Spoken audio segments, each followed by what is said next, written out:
What is up, humans and mutants alike? My name is Kyle. We are going back through our old catalog and re uploading them onto YouTube in what we are calling Podcast of X Classics. So enjoy.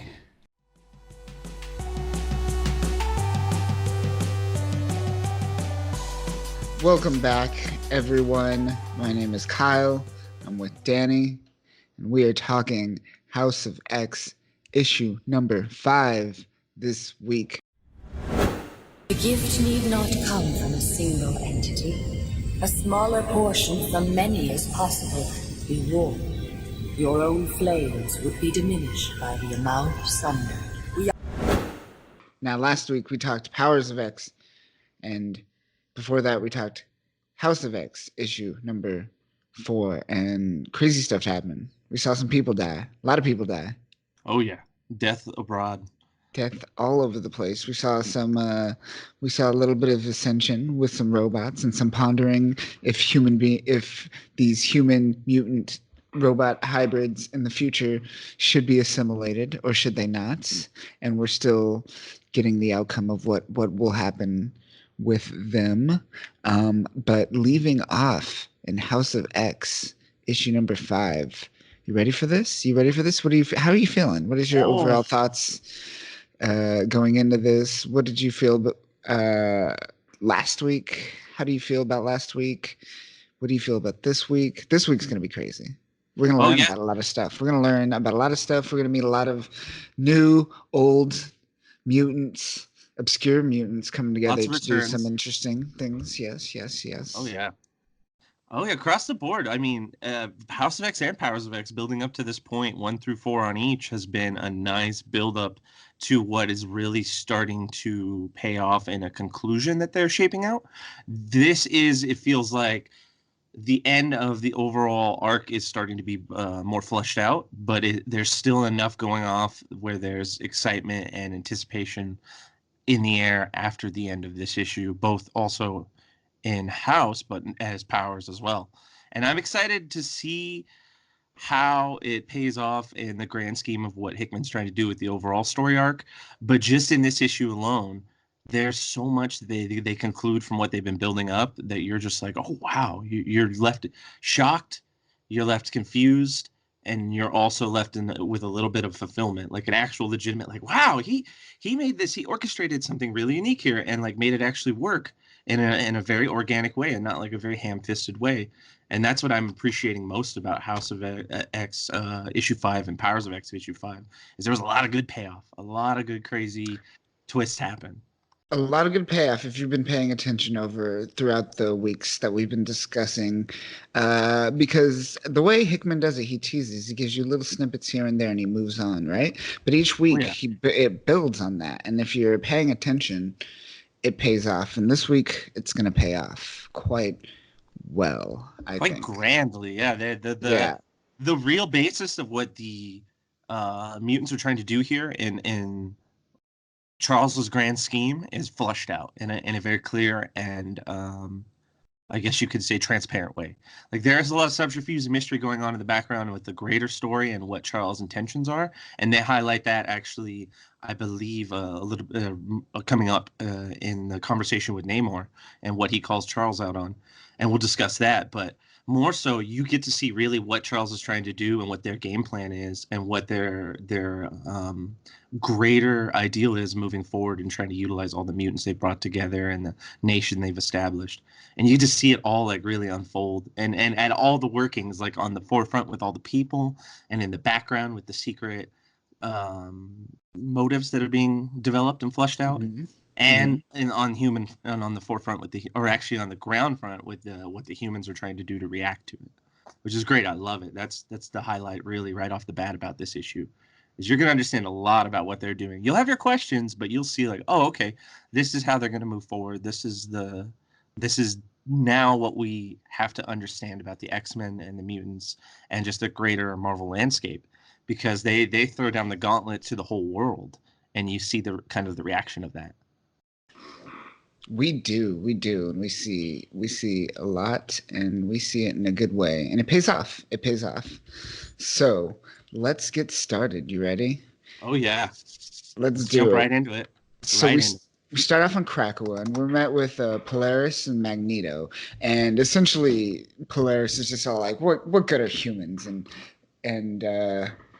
Magneto comes in and he's all like, "Well, humans did one thing good, and what they did is they went from they taught us how to go from hunter gatherers to an agrarian culture. Essentially, what we could learn from humans is." Societies, how they structured societies and how they formed societies. And that's kind of the basis for how this mutant nation is going to take off. But as this happens, uh, we're met with Charles Xavier and Storm comes in the room, and behind them we are met with the Five, or the coming of the Five, if you will. Now, these, what did you think when you first saw this? It's a great panel. It's all this like action, the walking pose, the typical walking pose Yeah, that you see.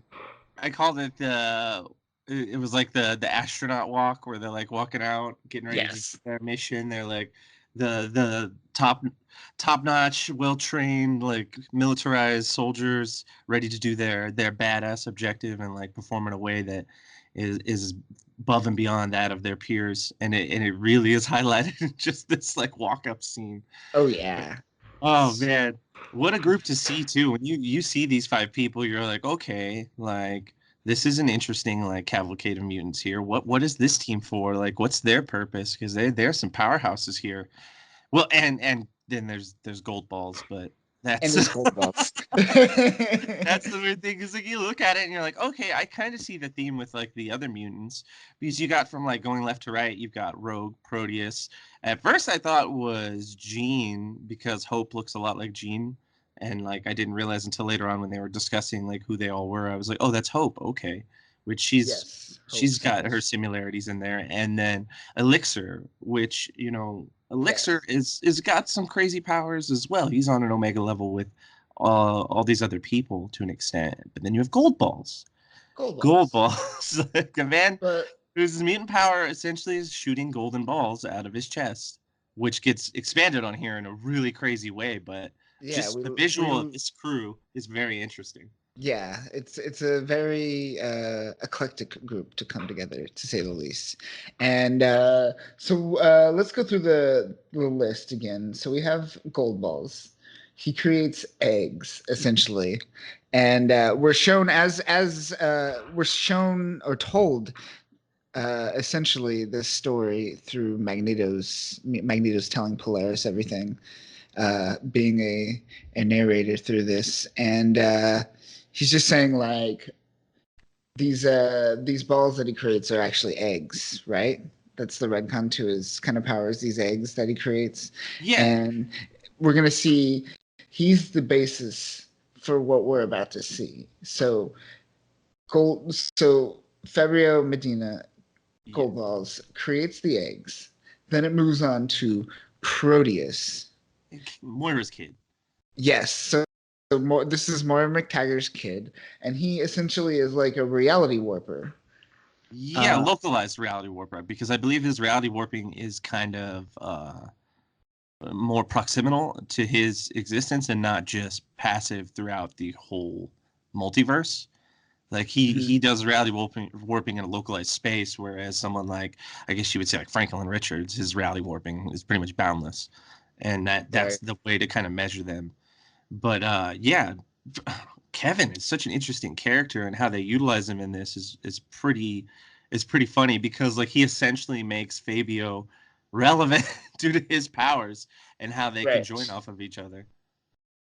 Yes, and this is how they become eggs. Is like he essentially kickstarts and transforms them into this essentially eggs, nesting, nurturing. A viable egg. Think of it to host life.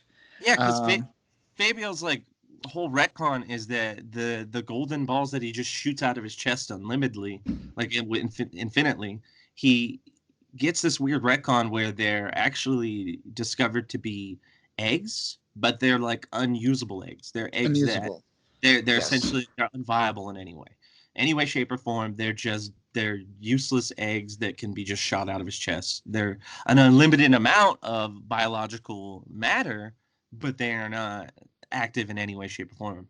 So what happens is that Proteus comes along and with his ability to warp Yes. reality actually impacts the egg and makes it a real egg. Like he just changes it and says like, "Oh no, these eggs you've been shooting out of your chest, they're actual eggs now. Like I just have to touch them and then boom, you have a real egg." And it's like so now Gold Balls is a walking, talking egg factory that Yeah. that is real. Like, it's quick. In this issue, you quickly get like a development that starts to mutate in a fun way where you're like, wow, Gold Balls, you're turning into something much more relevant than anyone could have hoped you ever were. And I heard about him. I never actually read like any of the X-Men issues with him in it because he got introduced after I kind of like stepped away from reading X-Men in like Same. 2013.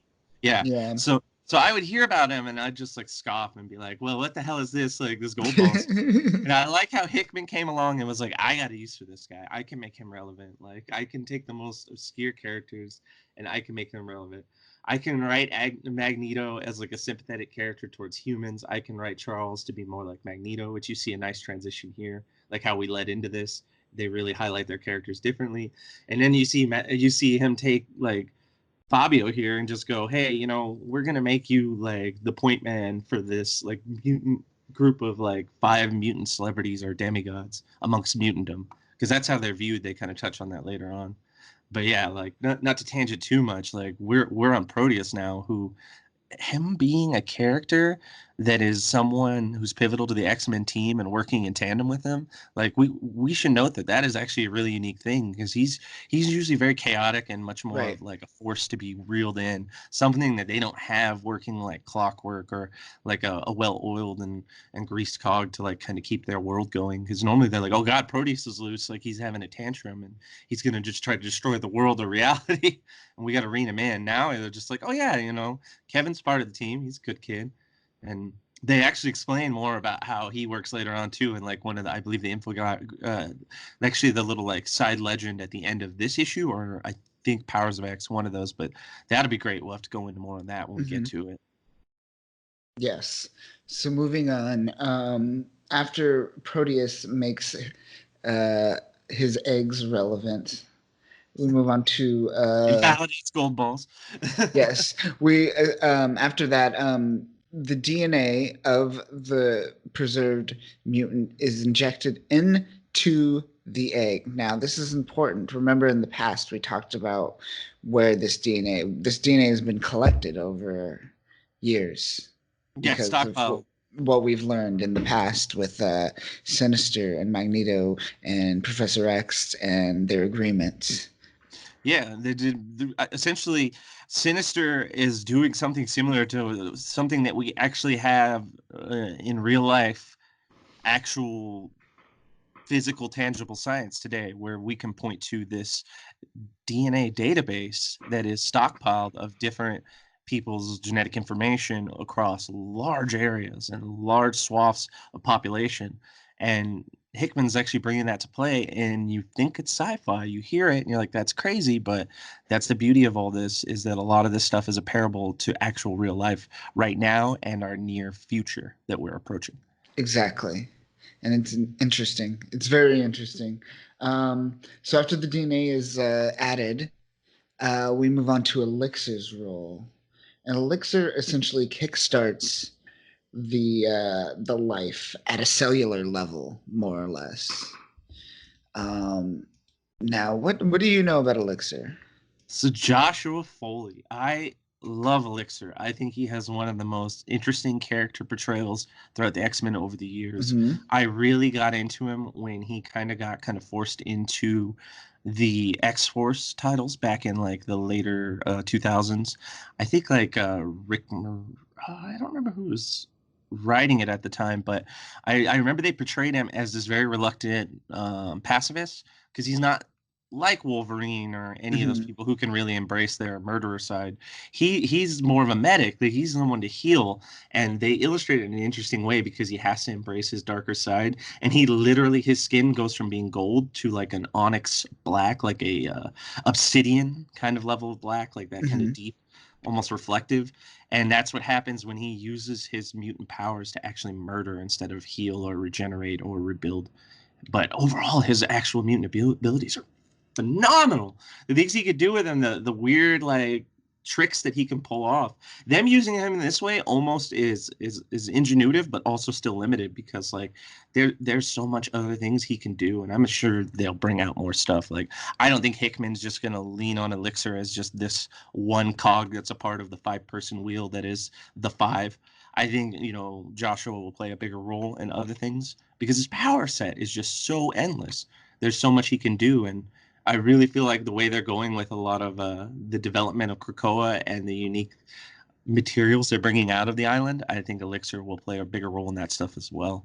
Because, gosh, his powers are so cool. I remember first time I read them, I was like, wow, that's actually pretty broken. Like, I'd be like, oh, I could cure your cancer, or I could give you cancer, or I could warp your genetic makeup and make you into something like that you wouldn't be recognizable just from one touch. He can make you into a whole different person. Clever person. Or like, remember in the Rick and Morty episode where Morty threw those balls and destroyed those people at the genetic level and just like kind of melted them.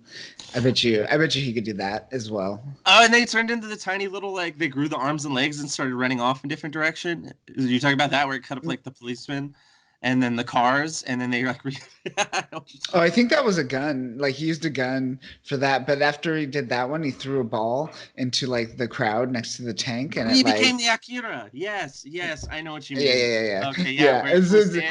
yeah. I totally think Elixir in that moment, except instead of technology, it's just he touches them and just destroys them genetically. But yeah, he's saves them. Yeah, he's an omega level healer. He can heal instantly. He could resurrect. He could just destroy you pretty much. He has a death touch. He has a death touch. He can just touch. He's like death. He can just touch you and like kill you. He turns like his skin color changes because he's normally like gold. Like he's literally like golden hair, golden eyes, golden skin, all that. It's ridiculous. But then when he does his death touch, his body changes to reflect it, which is pretty cool. I like that they added that little flair to his mutation. But I mean, if he can get his hands on anything, he can biological. He can rework the DNA and genetic makeup of any biological material that he comes in contact with. So if he wasn't a good person, a morally obliged person to want to help people or be kind of on the good side of things, he would be forced to just be reckoned with. Like he could just destroy so many people so quickly. Think about it. He could create a biological like bacteria on the fly and just like commit genocide. Like he could just genocide both. Isn't he somewhat emotionally unstable? He goes into a weird, I guess you could say, moral struggle when he deals with the fallout from X-Force, where he has to actually kill someone, and that puts him into an emotional imbalance. And that kind of makes him have like his mutant powers kind of play off of that, and it really messes with him psychologically. But I don't think he's anything like a schizophrenic type. Okay. Yeah. He's not like Legion or something. Yes, exactly. Or he's not like Legion, where it's like a lot of like their actual mental disabilities that are impacting him now. Right. It's just more of like, I think it's more of a moral struggle, like an emotional struggle. But yeah, crazy. I love that they brought him into this and that I think he'll play a bigger role. Hopefully. I mean, he's always underused. Always. But, Agreed. What are you going to do? That happens to the best mutants. It always happens. I mean, when you have so many mutants to work with, like, you kind of get lost in the sea. Trying to figure out what to do with gold balls. That's what ends up happening. Gold balls. Who do we got on the roster? Let's bring out gold balls. He doesn't get gold balls. What could we do with gold balls? I got an idea. We turn them into a mom. Yeah. My baby. My babies. When he like deals with that, he treats all the mutants like they're his children. He's like, "How you been, Cyclops?" He tries to like pick him up and hold him. I miss you so much. Are you eating enough? Oh, geez. That's funny. All right. So after he kickstarts the life, we have Ava Bell, and Ava Bell is going to speed things up. She's going to essentially bring them up to speed, time-wise, life-wise, right? Age them up. Yeah. She has that weird like kind of temporal time manipulation ability, which kind of reminded me a lot of Sway. Do you remember during like Endangered Species when I believe it was Ed Brubaker was writing, and they introduced Gabriel Summers, like the third Summers child? I remember Gabriel Summers. Okay, so when they introduced him, like Charles made a new X-Men team that kind of actually fits in between the bookends of like the original X-Men going into the giant size. Like before the giant size X-Men got introduced, actual like Wolverine and Storm and Colossus proper, that crew, like there was an actual proto team that went in before them, where Cyclops comes back from Krakoa, everyone's trapped. Cyclops is distraught because he thinks everyone's dead. So Charles puts kind of like a little mental numbing agent into his head to kind of give him a bit of like ignorance is bliss scenario where he can deal with it. And he goes out after that and tries to build a new team. And he ends up discovering that there's a third Summers child, that Gabriel Summers is out there and has similar powers to Cyclops and Havoc. So he recruits him, recruits a couple other people like Prodigy. You know about Prodigy. Or Darwin. Yeah. Darwin, I mean. Darwin. Oh, Darwin. Yes, I know about Yeah. Darwin. Yeah, I so like Darwin's Darwin. a part of He it. could, Yeah, he was crazy. Like his adaptive abilities. he but could adapt to like anything, which is pretty cool. I dig Yeah, that. evolve on the fly. Like I remember when he's put in a situation where he had to fight like the Hulk, and his body evolved by like teleporting, and just teleported him like on the other side of the world. Like, this is the best way to handle this situation. This is the best way to handle this. Just let's get you out of here as Yeah. quick as possible. Let's just send you somewhere far from here. Good job, you survived. And then they brought in there was like a mutant that could control I forget her name, but she could control the earth, like had like telekinesis. And then there was Sway, which is like she could rewind or fast forward. I think she could rewind or fast forward time just a little bit.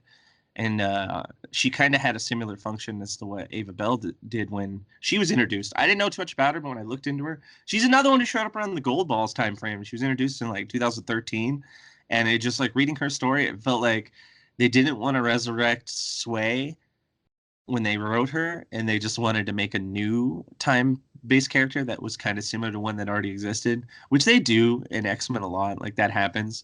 Instead of bringing back characters, they'll just make a new character that's kind of similar to them, and you're just like, oh, that sucks. Poor character. He got overwritten. But yeah, Tempest was an interesting one to find more about. She seems very powerful, like even a little bit more than what Sway was. So that's kind of the cool part about it. But aside from that, she does still seem like just a different palette. Like in a fighting game when you have a character that's just a different color, just a color swap. Yeah. Created by Bendis. Yep. Makes sense. So she times them up, ages them up, you know. And then the cherry on top, the final piece of the 5 is Hope Summer. Now, Hope Summer is that's a I don't know where to start backstory wise on that, but let's just say she's from a different future, and she comes to this timeline. No, she's from our timeline, but she hid in a different timeline. She grew up in a different. She grew timeline. up. She was taken from the time. Wasn't she taken? Yes, she was taken forcibly because when she kicked off the start of, I believe, Endangered Species, the arc that started in like the latter part of the early 2000s, and towards the end, like around like 2006, 2007, and she was born as one of the first mutants to be born since M Day, since the whole No More Mutants story arc happened with Scarlet Witch, where she was just like, I'm going to reality warp the entire world to not only depower a bunch of mutants, but I'm going to eliminate just a large population of mutants and make all mutants sterile, so like no more mutants could be born either. And she created this huge rift that started a ripple effect in the X-Men comics that came to a head when Hope was born, because they were like, oh shit, mutants been born. That hasn't happened in years, and we need to get on this because everybody else knows about it. And so like Purifiers and the Human League and all those like anti-mutant establishment groups are going out to try to kill the mutant. X-Men are trying to get there. Mr. Sinister wants to get there. So like the Marauders are in tow. And there is Cable, who's revealed to actually be first on the scene. And he takes her and he ends up running to a different time frame, like time jumping to keep her safe, because Bishop is chasing after her to kill her, because apparently Bishop's future ties into her existence, and she's one of the reasons why his timeline goes to shit. So Cable spends the whole majority of her childhood or teenage years and into early adulthood just time jumping and trying to keep her safe. So she grew up in multiple different timelines, displaced from her actual true timeline, which is the main Marvel timeline, This which is is convoluted. Messiah Complex. It's going. It starts, I think, in Endangered Species and kicks off into like Messiah Complex, and then like goes through the Messiah War and like Second Coming and all those really like biblical sounding titles. But those are like, in my opinion, that was like some of the best of the X-Men writing, because it's a culmination of all this stuff going back to like what Chris Claremont and even going back to freaking Stan Lee and Jack Kirby.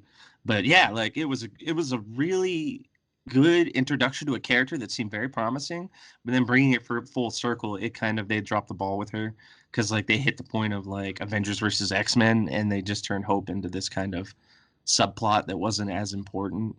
They at the end of the story arc, they kind of gave her significance, but really over all of Avengers versus X-Men, Hope was like, seemed like the least important character to the whole arc. Like until they brought it full circle, she wasn't elevated to a relevant character until the very end of the arc, and they were like, okay, well, Hope is going to attempt to undo what Scarlet Witch had done many years prior. But yeah, Right. bizarre character, riddled with time displacement issues, like a typical Summers. And she's Just an like all the adopted Summer Kid. Summers. Yeah, Yeah. She's not even a real Summers. yeah. She's not a real Summers, but they wanted to make her as official as possible. So they were like, we're going to give you some sort of time displacement nonsense into your origin, because it's like you're not officially a part of the family until you get a bit of that. And she's insanely powerful. Not only does she make the mutants around her stronger, but she has the ability to just mimic all the mutants in her presence, like powers. That puts Mimic to shame. That puts Yeah. people. Um, I guess you could say current Rogue is up there, because I heard that she now, from what I understand, she doesn't need to touch the mutants to mimic their powers now.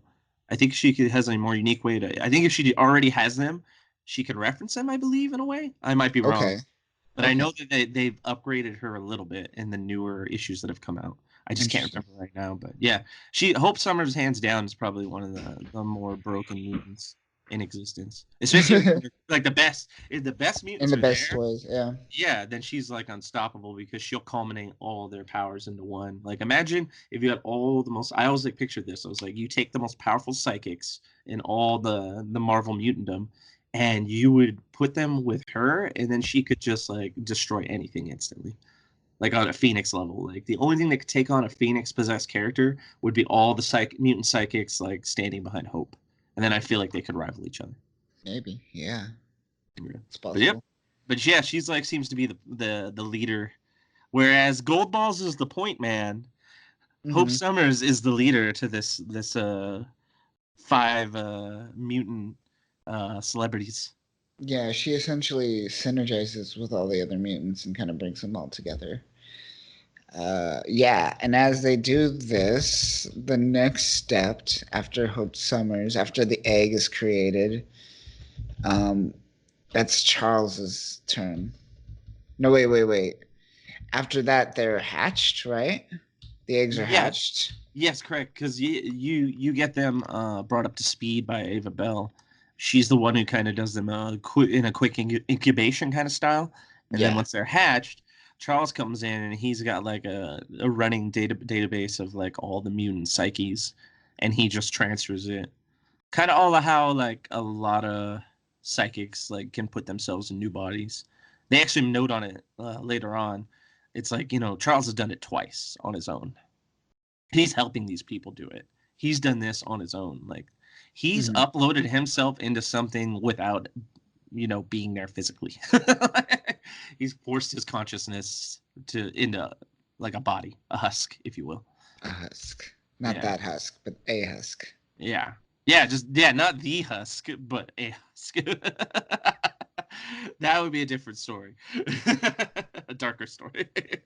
Because yeah, like the eggs after they're hatched, they're just shells still, the Yeah. husks, if you will, or husks. And what after Xavier imprints the kind of memories and the mind of the mutant into the body, you get a fully fledged resurrected mutant, and this is Hickman saying that X-Men could be resurrected at any time at any point. Now, some could take this as Marvel editorial, just taking a lazy writing approach to bringing back characters, but I find it Possible.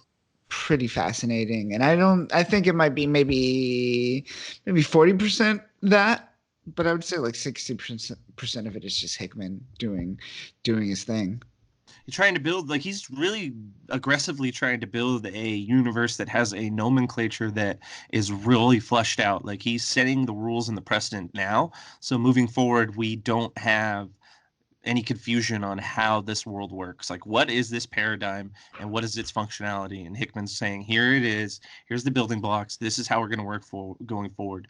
Going forward, we now have the trope of death in comics being like a selling point kind of removed. That's taking that off the table and replacing it with this unique concept of now, like, any character can be written in an extreme way, and the fear of death will not be there to limit them.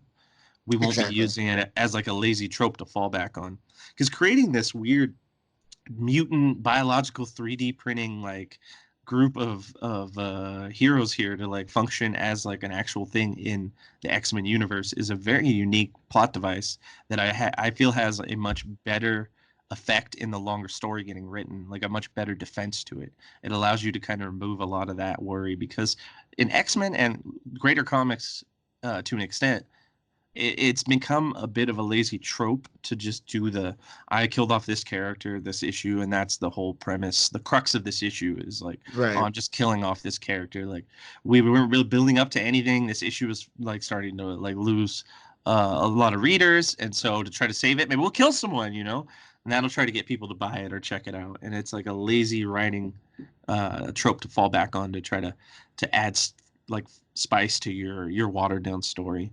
And Hickman's removing that concept. He's revolutionizing it, and we're getting a new era of X-Men that I like. I really do like what he's set up. I can digest what he's putting forward in a way where I'm not like, oh my god, this is stupid or this is lazy. Like, I'm actually like, okay, I like what you did here with like the clones and how you like reinvigorate them. And I like how you break them down. Like, he wasn't trying to be coy or sneaky about what the clones are and how they work. He wasn't trying to be facetious in any way. He had literally Storm there as the conduit between us as the reader and the characters as they exist in the world, helping us lay down the factuality that these are them now. These may be copies, but their actual psyche is in them now, which is an interesting point that you could kind of go on in itself. Is like, now, is this concept of the soul in its philosophical terms to Charles, is it just a mental uh is it just a mental psychic energy that can be melded from the astral plane into any of these husks as they label them, or is that a copy? Is that a duplicate? Because it seems here they're kind of focusing that it's like they have the one psychic energy and it is being moved from husk to husk. And that's what kind of legitimizes what's going on here, is that it's not just a backup, really. It's also kind of the embodiment of what their psychic energy is. Though there are things that kind of you could kind of see it as a still like a copy. It could still be a copy, but I mean, they Sure. make it seem like a neural network, like a legit neural network that they kind of dive into later on how this is all stored and kept. And so that starts to make you think, okay, like maybe they are pulling from that network, but that network is like the one symbiotic existence of their psychic energy that still persists even after their death. And that makes it feel like, okay, these are them. These aren't just the copies of them. We're like, oh no, we lost, because I mean that's happened. Sinister does that all the time, where he's just like, oh no, you killed Sabretooth and Pyro and all these other guys. Well, that wasn't them. That was just my clones I made of them. Here they are again. I'm the third clone of Sabretooth, and you're just like, okay, whatever. Where Hickman approaches this in like a less ham-fisted way. He does it in a much more gentle way, where he's like, okay, this is just like, you can suspend a little bit of disbelief here and really digest that this is a more structured paradigm that he's pushing forward with, and not too loose, not too just. I don't have to. I don't have to eat up too much BS to like get my fill of just actual content in this ploy. I'm not like, all right, whatever, Hickman. I'm more of like, okay, this is fair. This is believable. You're doing okay. You're starting to get a little shaky, but okay, you kept me. You stuck the landing. You He stuck definitely that stuck the landing. landing. He did. He did. It works. It 100%. really does.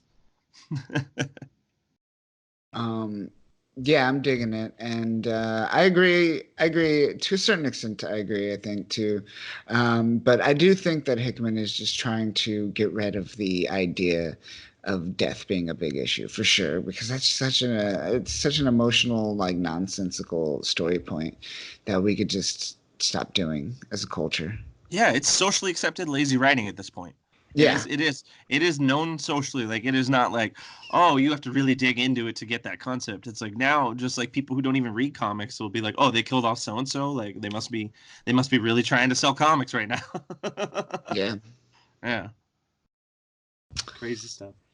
Crazy stuff. So we got the group from the mission, the entire mission. I'm talking Cyclops, Wolverine, Angel, Husk, Mystique, Nightcrawler, Jean Grey, Penance, all back, all And resurrected, all extremely naked. and all extremely naked, but the clouds of dust and smoke are conveniently covering up everyone's naughty bits. Yeah. I was expecting them to use like how they do in like a lot of animes back in the day where they try to like cover it with like a flower or like a piece of like a weed or something growing up, Yeah, and you're just sure. like, but there's this like superimposed plant in front of their like junk, and you're just like, that doesn't belong there. That is not a part of this animation. What am I looking at? That would have been funny if they did something like that, but they were like, no, we're gonna do the tasteful wispy clouds. Long hair and wispy clouds. uh, that's funny. And this is how, oh, essentially, and then after that, Storm is all like, "Yo, mutants, let's go. We got some stuff to do. I know you died, but you got to keep going. It felt There's like no Starship there's no Troopers. dying. Like, Yeah, on your feet, mutants. You want to live forever? you want to live forever." And that is the beginning of this issue. We literally the title just we haven't even got to the title of this issue yet, and we're 40 minutes into this podcast. Yep. Great, it's great. Yep. So You. that's how great this issue started off as. It's like when I watched There Will Be Blood, and then they like ran the movie title, and you're just like, wait, we're like 40 minutes into the movie, and the title just happened. No Right? one's even said anything. Like this is all visual drive. Wow. But yeah, there was a lot happening just even in like the first 4 panels, and then you get to the actual title sequence, and you're like, holy crap, we're still going. There's so much more to unpack. So much more. So much more.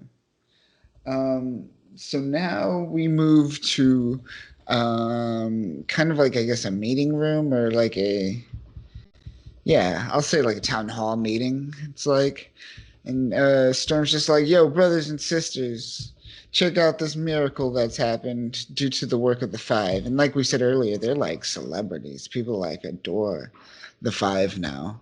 They want to touch him and stuff like that. Yeah, There's they're all like a touching panel oh where all gold these kids balls. are running up and Gold they're like balls. touching gold balls. They're like touching them in the chest. They're like, ooh, is that where the balls come out?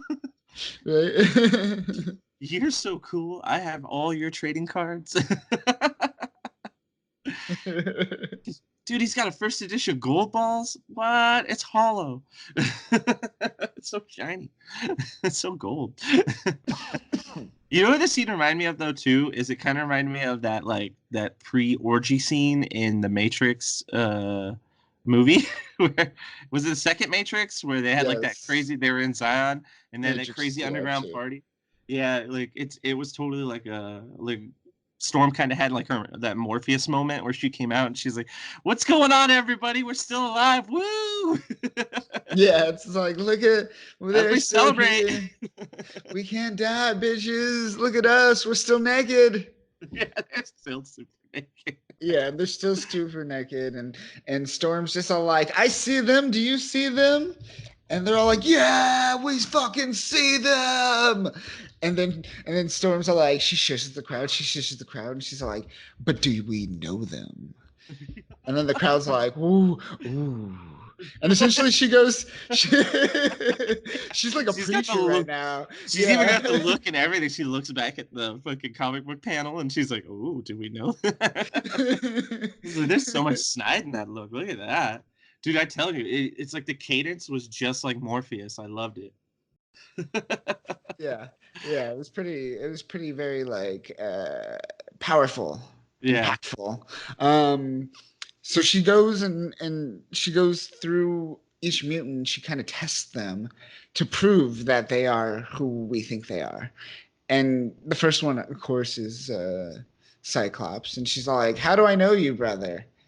And then she's all like, "Once I thought I was strong, a leader of mutants, and then you showed me what strong was." And I think that's referring to when like he didn't like let Storm be a leader at one point when it probably would have been a good point.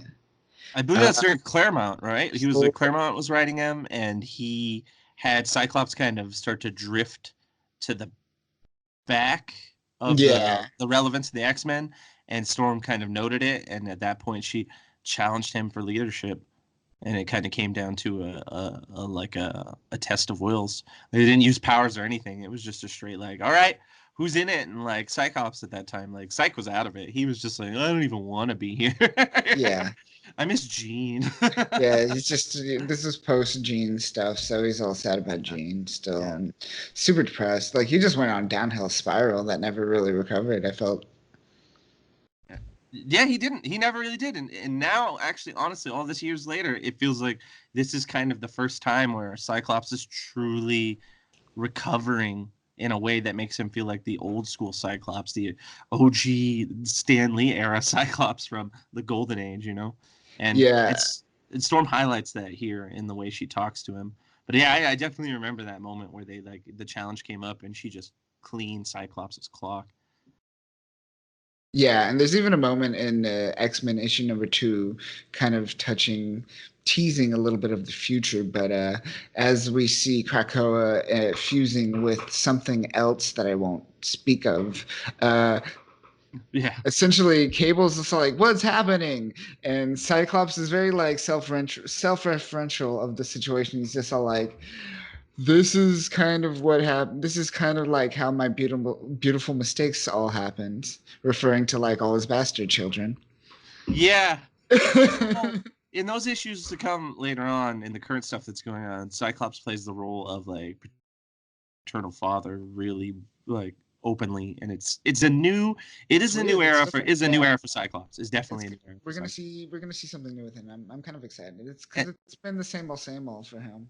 and this nod was beautiful. Like even just this quick little dialogue between both of them kind of brings up a lot of that history. Yeah. So essentially, she's all like, "What do you think, people?" And the crowd's just like, "He's a fucking mutant!" Yeah. And then, Can you dig it? can you dig it? Yeah. Oh man, it's turning to the Warriors real quick. And then she moves on to Jean, and Jean's just a like, Storm says, "How do I know you, Jean?" And she's all like, I'm the only one that I've ever been. I'm the only me." She said something like that, right? She Yeah, said, she's like, I'm Jean because I'm the only Jean that's ever been Jean. I'm the most Jean you've ever seen. "Yeah." And then the crowds are like, "Yeah, she's a fucking mutant. We accept her."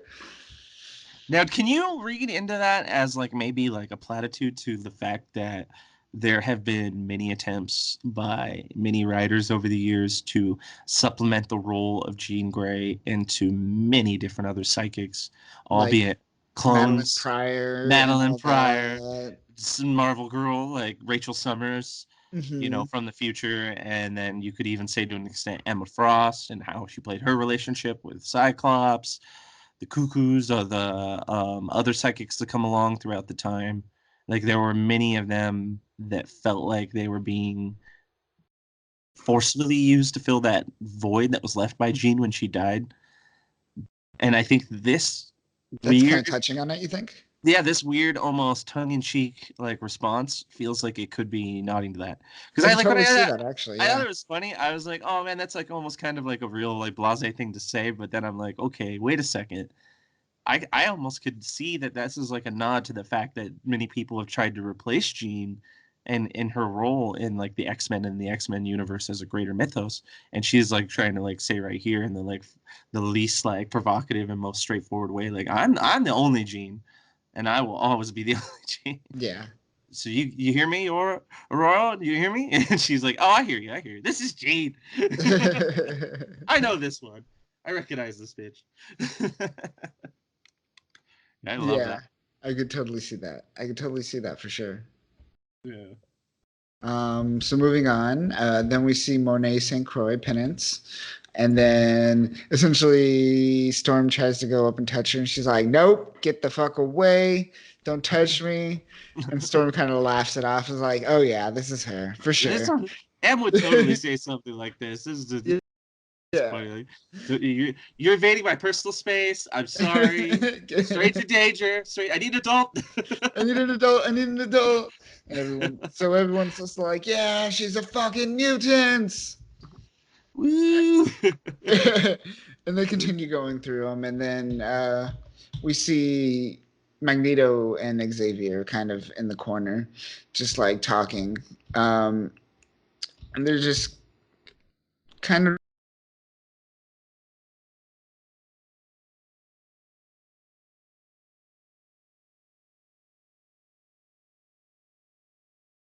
mutants, right? Yeah. Yeah. Against the mutant state, or if they could be Yes. accepted into a mutant state. Yes. Going back to the original powers and House of X, when they fleshed out the storyline with what this all started with, is that the mutants are now putting down the new terms of like how their sovereignty and anonymity is going to impact the greater, I guess you could say, United Nations and political paradigm moving forward.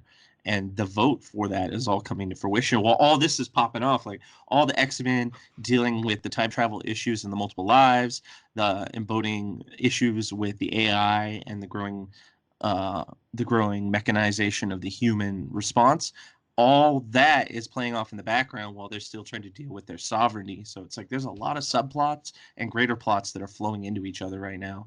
And you have a nice little moment where you kind of get Magneto and Charles kind of seeing it all play out, and then kind of like soaking in how things are working out for the better, and that their plan seems to be taking off with little to no issues that they didn't foresee.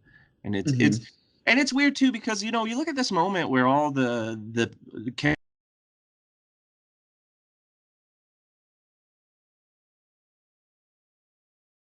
vibe, but it also has a weird revolutionary society vibe. So it almost feels like you could have a negative connotation to it, but it could also see it as a positive affirmation to what they're doing. And the line is so thin, and I don't know if Hickman did that on purpose to kind of mislead us and keep us guessing, but the line is so thin now, where I used to be pretty heavy, especially with that issue we read in X-Men, I think 1, where they introduced all the Summer family again. Like that Yeah. kind of felt like the Stepford Wives and shit. Whereas this kind of feels more revolutionary, kind of like that. Like I said, it embodied that moment in the Matrix where they're at Zion, and like everyone is just like, we're the last of the mutantdom. We're gonna survive. And I like that there's that line, because then it subverts my expectations. It completely subverts it. It's too Right. close to tell, and I'm like, okay, I'll just ride that line then while reading and keep that in my mind as I move forward. And it's great here, and you get a lot of like the stuff that's tugging at that with Magneto and Charles talking here, acknowledging Yes. what's happening and like how the mutants are developing. Yes. So much is happening. So much is going on. But Charles says, not today. Today we are filled with nothing but hope. Um, because things are about to pop off and things are about to go down, but not today. No, And today moving, is just the beginning. yeah, moving forward, we go to our Hickman-esque charts, and he talks about the resurrection process essentially. Oh And wait, but we're skipping the part where all those children oh, right, grow up to those yes, naked mutants. sorry. And we go back, and there's a scene where the resurrected is being essentially swarmed by the rest of the mutants, and it's weird because they're naked. They're all Yeah, naked. because Because, like, for example, like when the 5 came out, they were all clothed and they have like kind of a unified costume, which is Yeah, actually I like the design of those. I How they're dig the like costumes. the Yeah, the white, the gold, the black, all meshing together.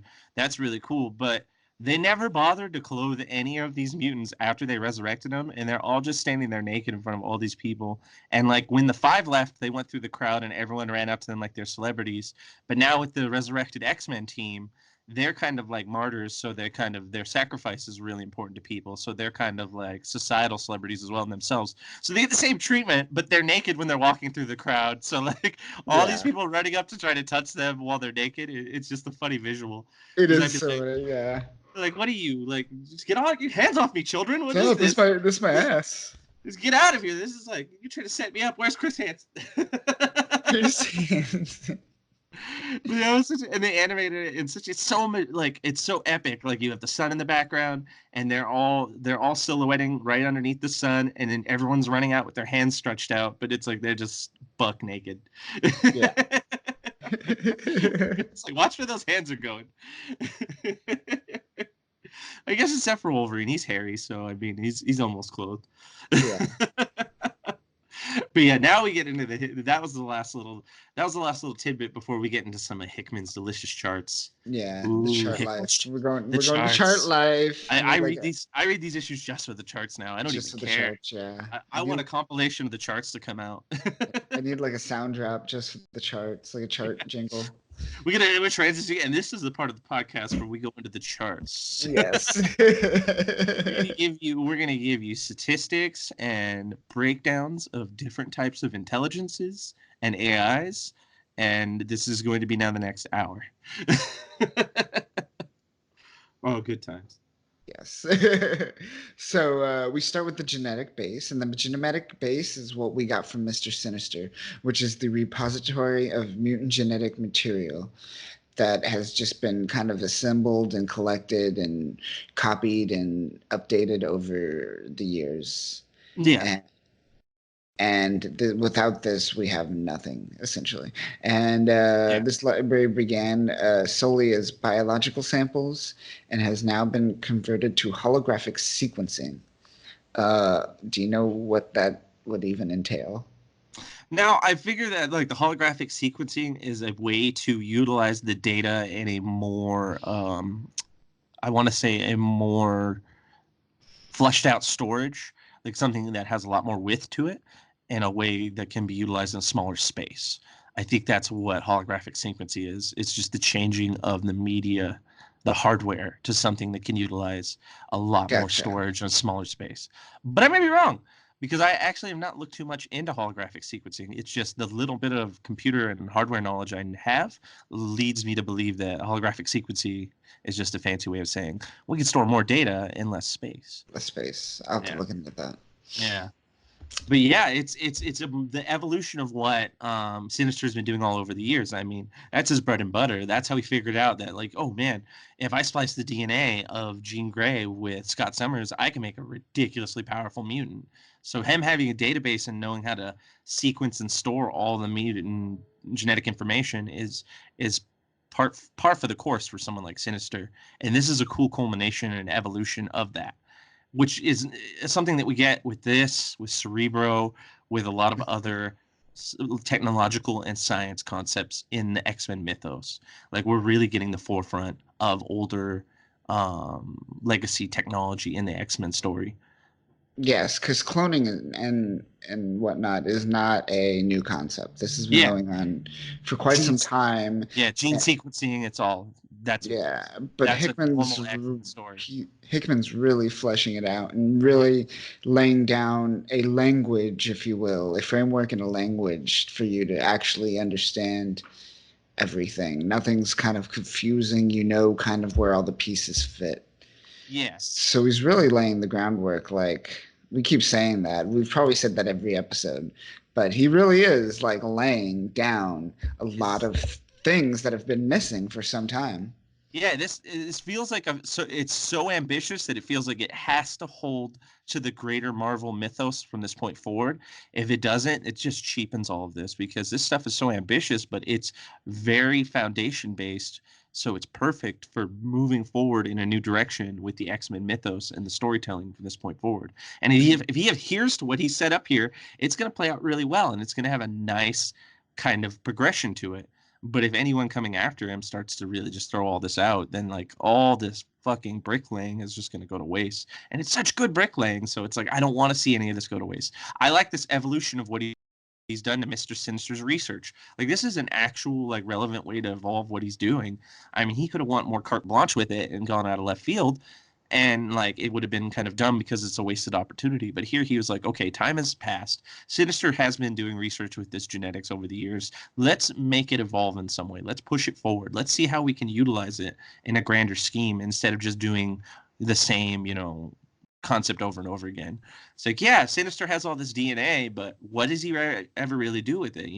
For figuring out how to make the best mutants by combining what, like, we're not seeing too much payoff from that. That stuff is just left to sit in the background. And Hickman's like, you know what? Let's fucking flush that shit out. Let's use it. Let's actually make use of it instead of just recycling that concept 9 times. Let's grow it. Let's evolve it. I mean, no pun intended, but let's evolve the research on genetic engineering, but yeah, I love it. It's great. Yes, I'm digging it. I'm enjoying every moment of it. So, genetic base, Mr. Sinister's genetic database is just one half. The second half is the host, which we just saw played out in this issue with the 5, and it goes on to kind of lay out what each of the 5 does, which we kind of talked over a little bit, but we'll briefly touch on it again right now. So Goldball, he makes the eggs. He's the mother. Yep. He's the womb, if you will. Proteus. He creates an unviable biological egg. Like literally, that is his mutant power. Yeah. He makes an egg that is stillborn. A stillborn egg, yeah, pretty much. He's still fucking ridiculous. Even though they put a little more relevance to his mutant power, he is still utterly insane. You think his eggs taste good? Like if you fried them, you fried his eggs. You think they're better scrambled? Like, if this whole mutant thing didn't work out, like he could open his own restaurant. Come on down to Gold Balls, get yourself some omelet.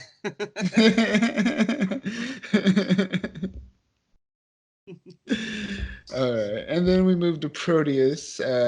He warps reality and transforming the unviable eggs into a viable one. Makes those eggs useful. And then moving forward to Elixir, a mutant capable of biologically kickstarting the process of life, initializing cell replication and husk growth. Now, couldn't Proteus, in an extent, and I know I'm splitting hairs here, but don't you feel like Proteus could actually do Elixir's job as well? Like, I feel like if you have reality warping, wouldn't biologically kickstarting the process be something far within this grasp? It's funny how they're like, fuck, we needed 5, but fuck, they Proteus on the team. It's kind of 5. Yeah. I mean, couldn't even Proteus in a sense do Goldball's job as well? Yeah, I mean, Proteus could do a lot of the work. I never seen any time stuff, so I guess Ava Bell is there, and Hope is just there to make them better at what they already do anyways. So yeah. This could have just been a triad, but what are you gonna do? Hickman really wanted Gold Balls to shine. It was all about Gold Balls, really. This is the only reason why he wanted to get into X-Men. He was like, I'm gonna write my fucking Gold Balls story. He will get his epilogue to his great adventure. And then we have Tempest. Tempest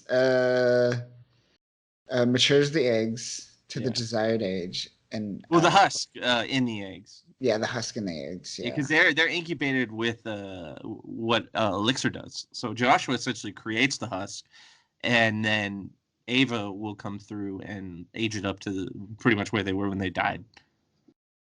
Or they actually spoke on that. It's actually probably the most healthy and fit and biologically sound version of themselves.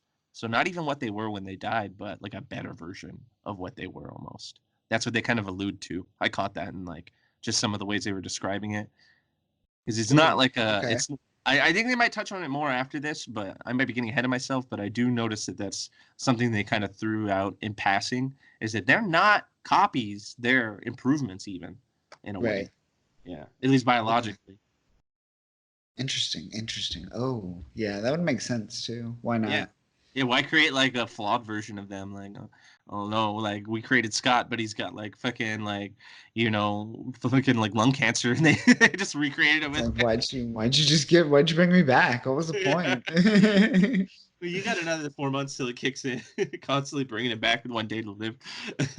Just cure me or kill me. God, no more. Yeah, crazy stuff though. And then we end on Hope because she's the final key to all of this. Right. And Hope just kind of synergizes them all together to ensure a perfect incubation. Yeah, And which then, is oh, go ahead. let's say which is cool, but I mean also kind of interesting how like because she can mimic their powers too. So I don't know how making them I guess synchronizing them and allowing them to like connect their powers and work in a way where she can kind of feel them all at once and lead them to finish what they're doing is I guess like a unique way to kind of attach her to the whole thing because she's another weird one too where her powers are so wild and radical. It's like this team is a very strange team but also works in a way that Hickman lays it out where okay it makes sense. I believe it, but also I still question it because I'm like, who are these people to be working together in this way? But then I'm like, oh well, I guess if you take each part of their power and focus it in that one way, it does work. The science is there. The science in this sci-fi is there. It's just used in a very very unique way. um, yeah, agreed. Uh, then we move on to the mind. And actually, let's go back, touching on that. There's a few notes. The Proteus problem. Did you read that? Yeah, that's actually what I was talking about earlier. How they kind of utilize this to help Proteus as well. Because Yeah, that his big issue in the past is that like when he psychically possesses someone, they burn out eventually. He like yeah, can only have a host for so long until they get burnt up by his the sheer just magnitude and awesomeness of his psychic force being the host of their body. So they use the weird husk system that they could develop to create like constant replacements for Proteus's body. But the thing I was never 100% sure about is like, is that just a generic host like that they're creating, like a right. base, like there's no like a vanilla nothing to it, or are they basing that host off of the traditional original like Kevin McTaggart? Like I never actually got like a true definitive answer on. I don't know if you picked up on that either. Right. Okay. I don't. Yeah, that's a good question. Like I know they said that the Hust or something like that. They said it was created from like a genetic base, but I can't remember if it was Proteus or something. They said that there's a genetic base. Oh no, I remember now. It's Charles Xavier. Okay, yeah. No, it's Charles Xavier is the genetic base for Husk. It's or not for Oh, it Husk says for it the right there. as the Yeah, Husk. Yeah, it I should be just in read that that. section. Yeah. So Yeah. so like it's not Proteus's original legacy body. It's Charles Xavier's legacy body, and Proteus is just housing it, which is kind of dope because does that mean he has access to Charles's mind? Right. Oh. Like his mental powers combined with Proteus's reality warping? That's scary. And he's a Right. being of pure psychic energy, so who That else is better right. to possess than Charles, you know? Yeah. But that's cool. And then they only last for like a week too. Like it's like a week or a couple weeks, and it's like then they gotta grow a new one, and then hope Proteus possesses that. Got a new body here for you, Proteus. Hop on in. And then like a body of Charles Xavier just burns away in psychic like mist and vapor. Oh man, Charles is gonna be a little like put off by that, or he's like, man, I gotta kill myself like every week for this kid. Right. Not even his dad. uh, So yeah. the third part of this is the mind, which is what Charles's job is. He Wait, what about that little like blurb they had about Mimic? Like, did you understand what they were touching on there with the about like Mimic and Cinch? While it Snitch? has not been tested, it's believed that upgrades, extension, standage could be assisted by mutants such as Sync or Mimic. Like, how do you S- interpret that? Is that like them trying to say that like they could they be could? upgraded. They could, certain mutants have the ability to especially like sync or mimic. I would imagine that they get like a certain about. They probably get some of Cerebro's powers a little bit. Well, the thing that I could tie this to and that kind of makes sense is that notice that in the other issues when they go to the future, they have the Chimera mutants. Yeah. So, Maybe that's what the upgrades and extensions come from. I don't know what stand-ins. well, okay. Stand-ins, what So do they mean go. by that? So that's what I'm not sure of, but what you're touching on. So go down to the bottom of this page in the mind and see it says note. There has been no experimentation regarding what happens when you combine a mutant mind with a husk that is not their own. And I'm assuming that the chimeras were the result of that Yeah. experiment or that thought process. Well, If you that's what actually play that out a because little bit. with Mimic, I get that that's what they could do because he's able to copy the powers of all the people around him. And the cool thing is that you notice that one thing here also that I want to tangent on real quick is it says mutants. Did you know such as Mimic? So now Yeah. Mimic has been a debated mutant for a while. Is he a Right. mutant or is he like a mutate? Like he's like a human mutate where he changed in like a process of science and chemical reaction mutated him, like more like Spider-Man. Right. But I guess this and So what Hickman's saying here is he's he's saying officially he's a canon mutant. Yeah. as a mutant, which is that's really cool because he Okay. Mimic goes back. He was one of the first people to join the X-Men after the original five were assembled. He Mhm. actually like did some missions with them and was a part of the X-Men in a proper way, which was really cool. And I think the issue he was introduced was like the last issue written and penciled by Jack Kirby and Stan Lee. So that was like a really significant issue. Is like they introduced him, he can mimic everyone's powers, he's someone to actually join the X-Men.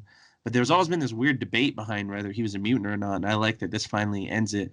Because in the last I guess iterations of him being written in like a main story arc, they were kind of still debating it, and there were some people who gave some definitive things where they're like, "Oh no, he is a mutant," but then like another person came along and was like, "Well, actually, we don't know."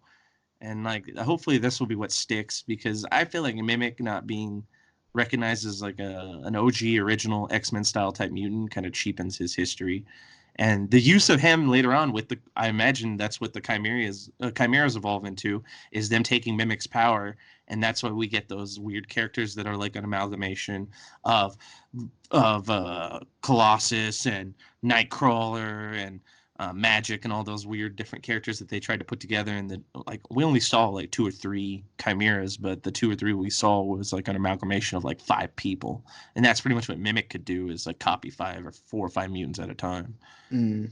Yeah. So this was an interesting little Ah. note. I mean, it's a Yeah. small note, Okay. but That makes sense. it Yeah. yeah, it weighs heavy. And I wasn't making that connection originally until like I noticed that. I was like, wait, I get what Mimic is doing in here. I don't know anything about Snitch. I'm not familiar with that character. Like Cinch. Finch. Yeah, I'm not familiar with his like his background or any of his stories, but I know enough about Mimic where I'm just like, okay, I can see that. Maybe the stand-ins part that they're referencing in the notes here is tied to him in some way, but I have a feeling he's probably pretty close to Mimic or someone like Rogue, where he can just mimic other mutant powers, copy them in a way, probably by touch or probably by like some weird connection thing. I have Is to it see. cinch or sink? It might be sink. I think it's Sync. Is how you pronounce it. They spell it weird with a Y like that. Yeah. Like a lot of those more edgy. This leads me to believe he's a '90s He could or duplicate. He could duplicate the X-Men. powers of anyone else, pretty much. He's in Age of Apocalypse, Days of Future Past, House of M. Yeah. Okay. Huh. Oh yeah, he was part of like the Shield program in House of M. He has like one of the Shield agents that like Mm. they had a bunch of mutant like Shield agents because it's a different reality. Ah, Okay, and I liked Age of Apocalypse, but I don't remember him in it at all. Huh, weird. But okay, so maybe he's another aspect that they use to make the upgrades and extensions. I still wonder what they right. mean by stand-ins. Like they talk about you know how like a lot of like political affiliates will have doppelgangers. Maybe. They're gonna start making like, oh, stand-ins. Wait a second. Oh, you know what just happened recently Hmm. with that death? Which death? The most recent death, the big death. Oh, the big death. Yeah. Oh, Not to give too much away, but okay, ah, okay. Shoot. this could be Hickman laying the tracks again. Oh man, Wow. I'm So so this could be a excited. retroactive like thing we just might have pointed out, but for you folks who were not like caught up, I guess remember this moment for the Yeah. future. So then we go to the mind, and essentially Xavier backs up every mutant once a week to the latest version. He has a pretty badass redundancy system. It's Oh just yeah. a bunch of backups, of backups, of backups, and it contains how they think, how they feel, and all their memories. Um, and then he Super injects database. it. Yeah, it's just a giant database, and then he injects it into the husks. Yep, via his psychic transference ability of just like slaps you in the head and he says you're you again, wham. It kind of looks like that, or it looks like he just walks up and he just places out his hand and all of a sudden you're just uploaded with you, all your brain kicks on and you reboot and you're just like, oh, I'm me. I died because they remember everything up to the point they died, so it's like when they like pop back to consciousness, they're just like, oh, did it work? did did my death like matter? I'd really like to know that. Oh man, they put the husk of Husk back into Husk. They I put the just thought husk about of the that. husk into husk. Oh man, that's a very meta. That's a very meta process for approaching the resurrection of Husk. Okay. Then Hickman goes to talk about the scale, and initially they started out at 1,000 mutants a week or 200 mutants a day, about. But there's like how many mutants died? 16 million, mostly from Genosha. So at that time, it would take about 300 years to bring back everyone. But then they started getting better at it and was able to get like 30,000 a week, and to get it down to about like 6,000 minds a day. Saying that Hickman was ambitious with what he is doing here is almost putting it lightly. Like Uh, it took a while for it to set in the realization that he is not only bringing back like the mutants who died recently, but he's no, retroactively going back and bringing back people who were massacred, who have been everyone. just assassinated or taken out in any way through the I guess they're saying, I don't know how far back they're going, but I guess if they should legitimately be alive still today, they're bringing them back. But there is a caveat, because if you aren't confirmed as dead, they will not resurrect you. If you're just missing, that's the one caveat, is like you won't be brought back if you're not legally confirmed as dead. If they can't actually point to you and be like, this person is 100% dead. If there's any debate, you don't get brought back. You're just left out, which is good, because then that would be kind of shitty if you like showed what the fuck am I doing here? We thought you were dead. And you're like, no, I was on vacation. You asshole. Well, now I gotta kill In a way, myself. yeah. The other you was like, I want to live. Too bad. There can only be one. I could see this being used as like a war aspect where they're like, let's just clone a bunch of Wolverines and just send an army. Let's get about 10,000 Wolverines and we can win any war. But it's so ambitious. They're bringing back they're trying to reach around 30,000 people a week. That's insane. They said full Genosha resurrection would be achieved within like a decade. Yeah, 10 years. Yeah. It's So crazy. that's nuts. Like, wow. Like they're going old school with it with the mutant numbers. Like, we're gonna go back to a time where they're like super Everyone, yeah. large Hundreds, number of mutants. thousands, thousands, Millions. thousands, Millions. millions, Yeah. millions. Because like when I started getting back into X-Men, the numbers were low. There was like 198. Literally, there's like the 198. That was the big thing moving forward from like No More Mutants. And like House of M, they were just like, no, there's only a handful of mutants left. That's why like they got more radicalized and the stakes got higher and the story became more, I guess you could say, more gritty, because their Mhm. lives and the importance of death and the survival of the mutant race was much more significant. Now they're changing it back to where like the mutants are an established force in society and they can't be killed off. Like we're gonna start getting like returns from a lot of different people that we haven't seen in many years. Like, I wonder if there's a packing order, like if there's like mutants that they deem more important are getting resurrected sooner, or if just like eventually, like, 4 or 5 weeks from now, like so and so is gonna show up and we're gonna be like, oh, you're back, finally. Like, great. Like, I'm interested to see where they go with that. When are we gonna get Goop back? Oh yeah. Let's not. Did you say Dupe? We get Goop, Dupe. yeah, yeah. Is I he said dead? They killed Dupe no. off? I don't think he's dead, but I didn't see. He's supposed to be pretty bad. He's supposed to be pretty badass. So I don't yeah, know if they could kill him off. He's like really just out there in super meta. So I don't think they could truly kill him off. But there's plenty of old characters that have been killed off that were mutants.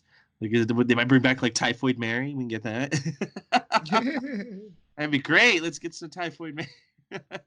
I don't know, but this is very ambitious. Like I was saying, like all these people being resurrected and this mass return of like large quantities of mutant population really does make them viable. And they don't just feel like they're an island. I mean, when they had Utopia, it felt like an island of misfit toys. I loved Utopia and I liked how they did it. And I loved the stories being written at that time, but never did it feel like a nation. It more felt like just a small, like, we're just the island of misfit mutants and we're here and it's whatever. Now it feels like, oh, you're a real nation again. You're a real society and ethno state, if you will. It's crazy stuff. indeed, indeed. And then it's noted that the five are like inseparable after all of this process. They're just like, we have given birth to the mutant nation. We are one. The euphoric about it. They're like They're riding very, in the post yeah, euphoria of just like trying to do the right. They feel very fulfilled as a group because they highlight the fact that their inseparability and their drive towards doing this is like a blissful experience, but not a self gratifying and blissful experience, but more of a fulfilling blissful experience of like a purpose filled experience of like mattering in a significant way that has an actual merit within one's own emotional weight. And that is kind of cool. It starts to take away that, are they a creepy cult and are they starting to get overzealous? It kind of still beats that back and says like, no, they're a society that is knee deep in a revolution. It's yeah, crazy twist with the X-Men characters. yeah. Interesting. And then we go into resurrection protocols. So it takes about 48 hours for the DNA samples to get into an egg, and 30 to 42 hours for the egg to mature. Um, because of fears regarding duplication, unless an actual death has been documented, someone believed to be dead cannot be resurrected until the death has been confirmed or they have been undetectable by Cerebro for at least 1 month. Oh, okay. I didn't know So about the Cerebro part. yeah, so they have standards in place before they resurrect someone. 1 month, really, though? I mean, people in the X-Men mythos go on like space adventures and interdimensional time shenanigans all the time.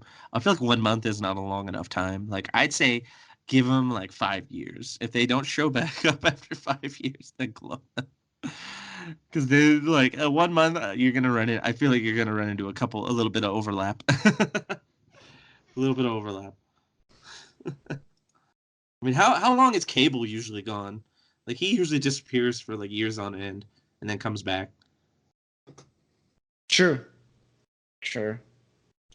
Um, but moving forward, actually, we could talk about the notes because they might also be teasing some things we're seeing in Yeah. X Force as well. So if someone's dead, there will be someone that'll be tasked with investigating the death of the missing person and suspected deaths and murders so as to confirm when the resurrection process should begin. And this note's interesting, the last note. It is also expected that should forced conventions become necessary, their extra special mandate would supersede a normal resurrection protocols. So if, say, a certain someone were to die, they could probably uh, go past all these protocols and just put it to the front of the list. Okay, that seems a little more reasonable because certain characters kind of hold a lot more significance in keeping the greater society that they built here up and running. It's like one of the more prominent leaders of the X-Men would be much more important to resurrect versus like the run of that mill person like Mammoth Mamma Max, that weird mammoth mutant, like woolly mammoth Mhm. or elephant mutant. Like no one needs him, but we need Charles. So he would get put to the back of the line. Yeah. What are you gonna do? But I'm interested to see what organization they're gonna pick to do the investigating. I hope they bring back like X Factor investigations with like Multiple Man, like Jamie Okay. Maddox, Yeah. Madrox. Madrox, yeah. Yeah, that would be cool. So it'd be nice to bring him back in that kind of way. But we'll see. That's just a want. I don't know if for sure they'd do that, but I do like the concept of them like investigating missing mutants and deaths and murders and all that. That kind of puts a nice little noir twist on this really sci-fi dystopian style or utopian slash dystopian style future that Hickman's building here. Kind of brings it back down to the ground, and you could just picture a mutant going out there with his trench coat and his hat. He's like gonna get down to the business. uh, but we'll see. We'll see where that goes. We'll These see. notes, these notes seem like they're trying to lay the groundwork for hints of stuff to come. Yes. So moving forward, we go to the next day and we go to the United Nations and everyone's celebrating. And essentially, the bill passed and it allows the mutants to officially be a mutant state. The first state of mutants. And everyone's just kind of like celebrating, they're toasting. Yeah, And schmoozing it. they're schmoozing around, and they're talking about what are they talking about? What are they There, talking about? well, you're getting that weird psychic conversation between Yeah, Charles because there's a lot of people talking, but they're actually not. We're not getting that conversation. Like no, but everyone's talking, and all we're hearing is the psychic dialogue between Charles and Emma, and like her kind of hand in as to why this kind of played out the way it did, and her demands following that, and Charles' already like initial plan being revealed to her because we're gonna get a big transition here where we get up to speed of what Charles' true game plan is. And Emma's yes. key to that, and he's going to discuss with her right now kind of what is happening and why we're transitioning in this way. And this is kind of showing that like Charles is willing to do some kind of shady things, right? He's this isn't the Charles we've seen before where he's being the nice guy, Mr. Nice Guy, if you will. He's like, nah, fuck this, we're gonna make things happen. I don't give a shit. Yeah, yeah. He is slowly transitioning, some would say, into Heisenberg. He's becoming very Heisenberg, like, yeah, that's a good Professor Xavier, what's happened to you? I am Oh the man. one who knocks. Yes, Mutants. Young exactly. mutant. Oh, we're so getting close to that. I can't wait. Oh man, this issue is taking off. Yes, so he's just talking. He's like, I have bolder things in mind. And they're just talking. And we move on to what's going to be the method of diplomacy and the method of economy, too, which is creating a treaty with these nation states to be able to open up trade to these nation states for the flowers of Krakow, which we discussed in issue number 1, I believed. And in issue number 1, we talked about how the mutants could create portals, whereas for the flowers of Krakoa, the flowers for humans will cure diseases, pretty much most diseases. Diseases, they will improve life expectancy, they will improve overall physicality. They're like this ultimate super drug. Like you're really having this Breaking Bad moment for Charles where he's like, we're gonna, co-opt the entire pharmaceutical world and bend society to our will by becoming essentially like big players in the drug world. Like, this is Charles' foray into the his stint as being a drug kingpin and a sovereign to a mutant nation all in one. It's Yeah. very interesting. It's a whole new take on Charles Xavier. This is definitely the Breaking Bad version of Xavier.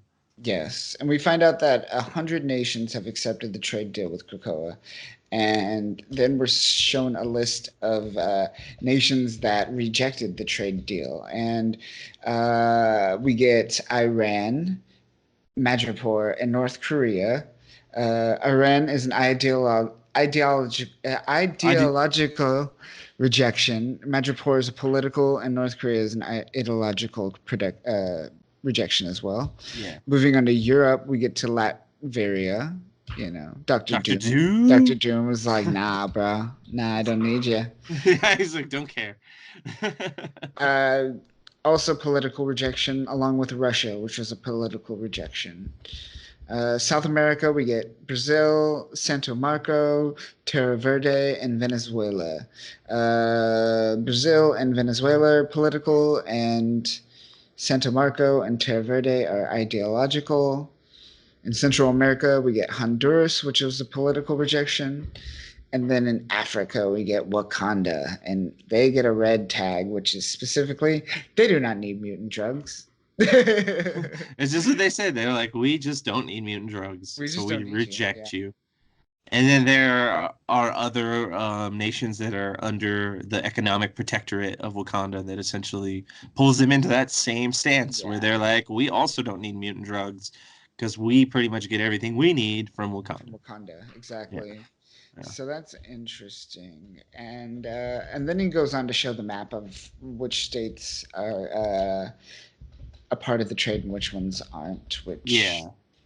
which is cool. But moving forward, after that, 2 days later, we're back on Krakoa, and not Xavier, and Wolverine's just like, "You sure about this, bub? I don't know. I don't know about this.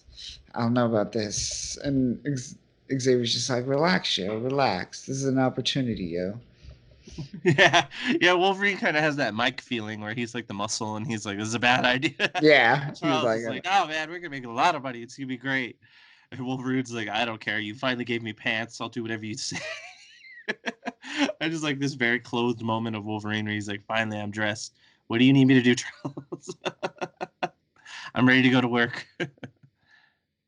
It's a very nice start to this whole scheme of Charles that's like actually unfolding in front of us.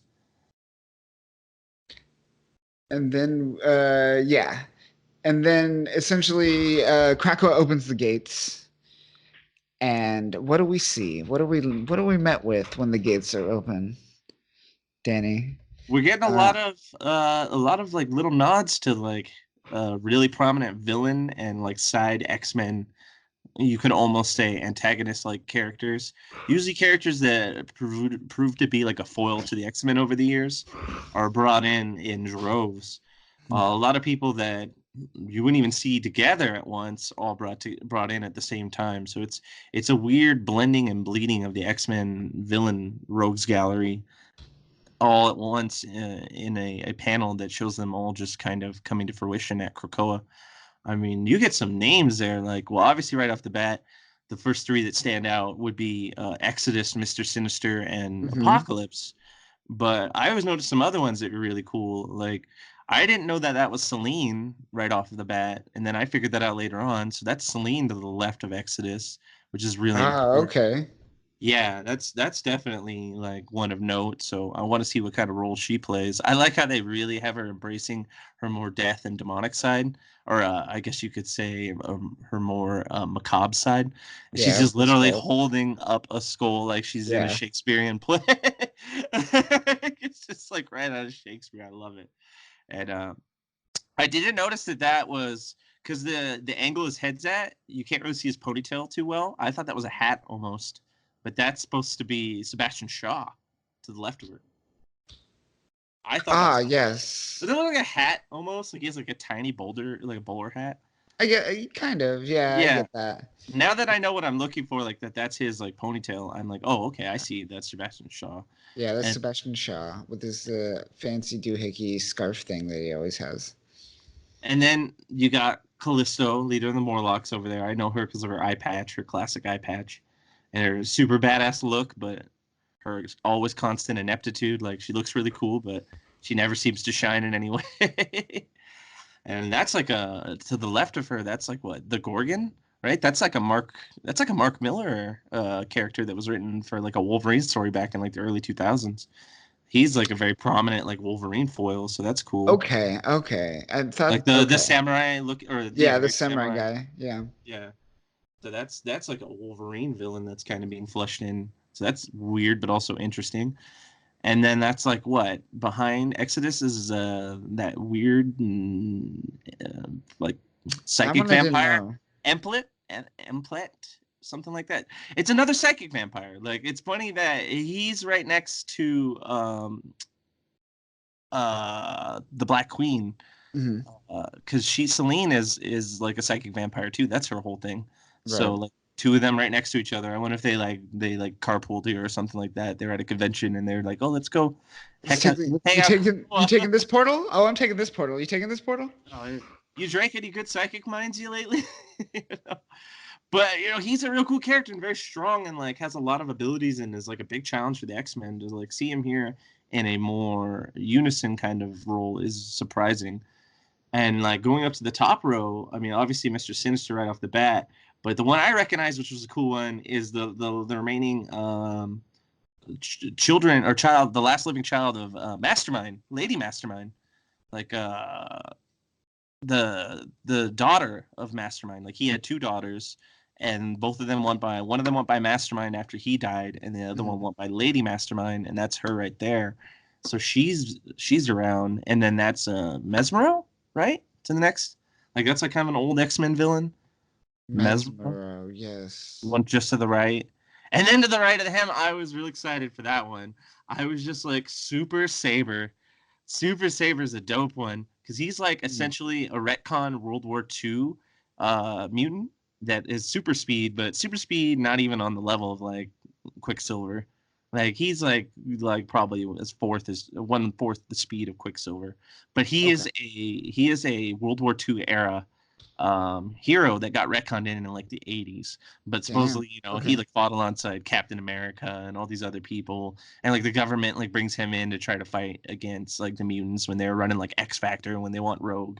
And so he's like an old man, but because of his super speed, it gives him like longevity, and he's still super fast. Like he can still like I think he comes right up to the speed of sound. Like that's as fast as he is right now.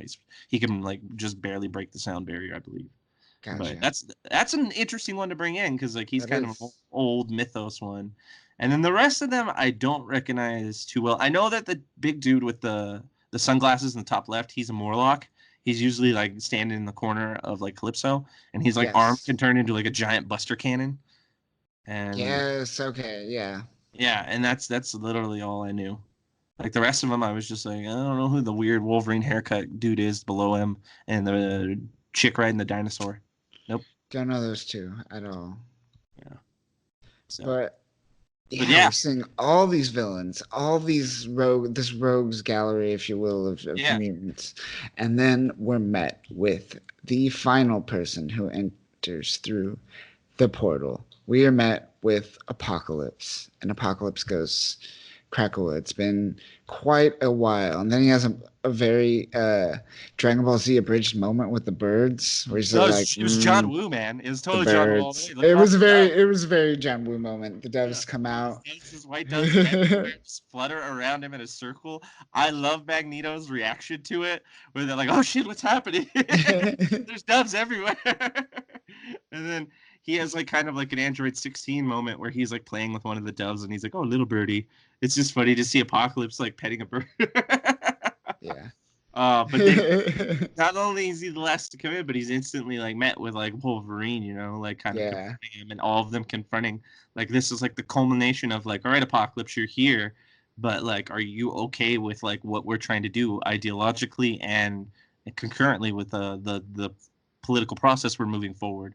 And that's where we get the biggest twist in all this, and like the great, probably my favorite moment of the whole chapter is like essentially what Apocalypse says is like, oh no, I'm home, I'm right where I need to be. Like you mutants have finally caught up to me. You've established yourselves as the dominant species on the planet. I've been living my whole life to get you there.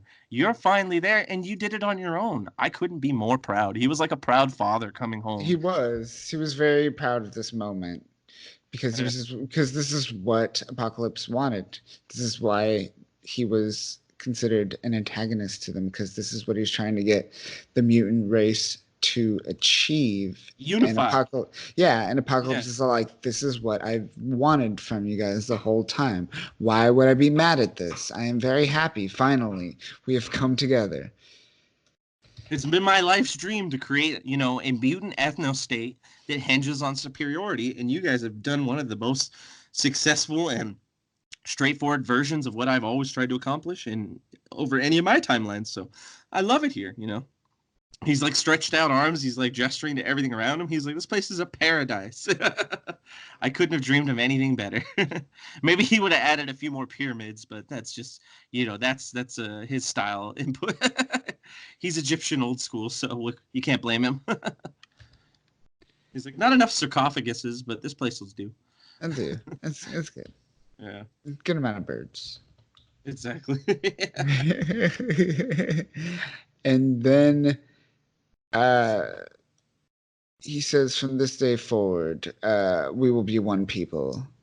And Xavier says, let it be known, let the word spread, Krakoa is for all mutants. And we get that very Predator handshake between Xavier and Apocalypse. And Xavier says, welcome home.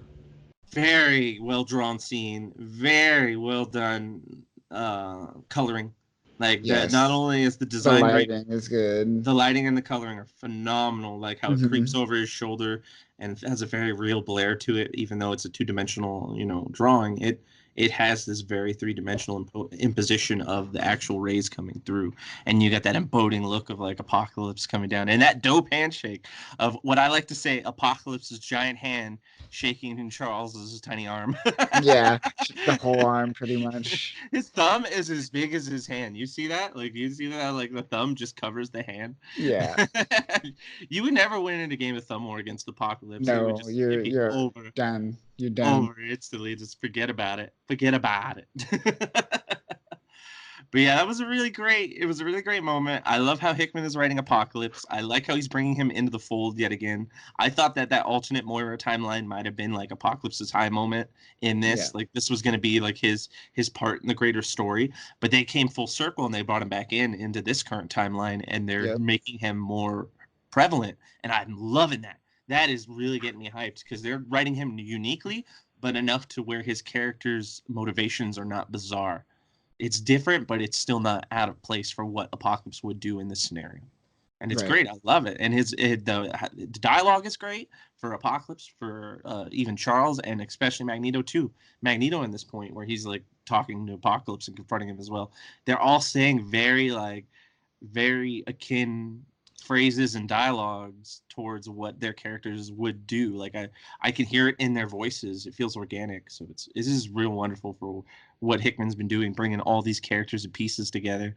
It's hard to write a character like Apocalypse, Magneto, and Charles all together because they're also embodying in their own right. So like they could steal spotlights at any moment, but there's enough variety in how they're being presented that it still feels like an ensemble and not Apocalypse's show. Though look at him, he's the main man there. Obviously, that last panel is like literally like you can measure it. It's like a 65-75% Apocalypse ratio. It's great. I love it. But still, Charles is just as embodying there. But oh my god. Even more, because Hickman didn't create the Maker, but didn't he write some of the, I don't remember if he wrote any of the Ultimate Fantastic Four. I don't think he did. He wrote FF, he might have done some, because I know he did some other Fantastic Four stuff outside of his original run, his iconic run. Yeah. So I don't know, maybe it's because this is House, so that's Pepe, correct? That's doing the design, or because RB Sylvia does Powers, so this should be that I imagine the design characters. Then maybe it's Pepe is like heavily trying to rest on the Maker design for Charles, because especially look at this angle, you can't see the X on the front. All you're getting is the helmet, like that. if I didn't know the design by Charles already going into House of X and Powers of X, that I would be like, that's the maker. Like, what's the maker doing shaking hands with Apocalypse? Like, holy shit. Like, what is this story? Oh, okay. Yeah. Yeah. But look at him. Like, don't you see from like that back angle? Like, he's 100% the maker. Yeah. Okay. Like, he is time displaced or alternate dimension, Reed Richards, like totally in his design. Like, I love it, but it's also kind of weird. It's funny. Like, they're doing great. They're doing great. Sylvia's doing great. Loraz is doing great. Like, Garcia with the coloring is doing great. I've had my gripes about the newer issues that aren't done by them, but everything they have touched as a drawing and illustration crew has been phenomenal. 100%. Yeah. I love it. I love it. Even with these weird things, but still, like, it's more fun. It's more of like, I guess he's trying to do a nod. Like, maybe he's just a big fan of like, Ultimate Universe Fantastic Four. But all right, whatever. There's room for it. His comics are already super weird. If Gold Balls is getting love, like, let everyone else get it. I don't. More love for Gold Balls. Yeah, spread them balls around. Oh God. So much love for the balls, man. Yeah, man. They're cool. Be gentle with them. And we're left with the quote, "If you are us, then be with us. Come home." And this quote is from Magneto. And that concludes House of X, issue number 5. Man, we have been talking for... This might be the longest one we've done so far, almost 2 hours. This was heavy. This was a heavy episode, a heavy issue. This was a lot going on, a lot happening, a lot of characters to introduce or reintroduce. Yeah, there's a lot of old lineages touched on. There's a lot of new lineages retconned or brought up to speed, and then older lineages retconned alongside them. So there's a lot of history and mythos to unpack in just this one issue alone. Like, you are spanning generations of X-Men stories with the characters being brought in here. That's what I really liked about that moment where they were teleporting in like that. Like we said, the Rogues Gallery. Like, you could go through and be like, oh, I remember the stories these guys are tied to. I remember the juxtaposition this character had. I remember how the X-Men developed alongside this villain. And, like, here they all are right here in one panel coming together. Mm-hmm. Apocalypse at the fucking helm, like, damn, this was a good issue. Yeah. One of my favorite of the House of X series. Like, this was probably up there at the top. Yeah, it's definitely a turning point. And you're just like, damn. And it all started last issue where it all kind of began. And this was like, like I said, we're getting some payoff here. Like, we got some really, really good payoff. And the next issue too for Powers, like the one we're going to do next, the payoff is so beautiful because now the foundation's set. Once Powers is done, there's still more they can flesh out, but the actual foundation is getting set right here. And now the characters established is the foundation, but the nomenclature and how those characters are going to exist in this world is going to be established in next issue. So I am all hyped about all of this stuff, and I love it. Yes, I love it. I'm excited. So much to come, so much more to do. But that's it for House of X issue number 5. Next week, we're going to talk about Powers of X issue number 5. We're going to meet Forge. What else are we going to do? We're going to see Emma Frost a little bit more. The beginning of the Secret Council. Oh, yes. The beginnings of the Secret Council are going to play.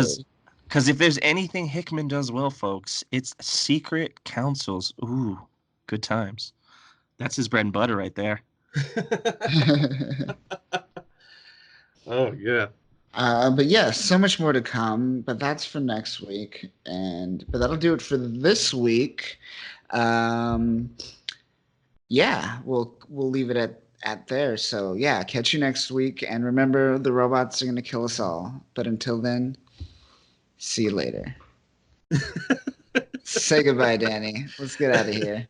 Be sure to spade and neuter your children. Be sure to say yes. Wise advice that won't be taken.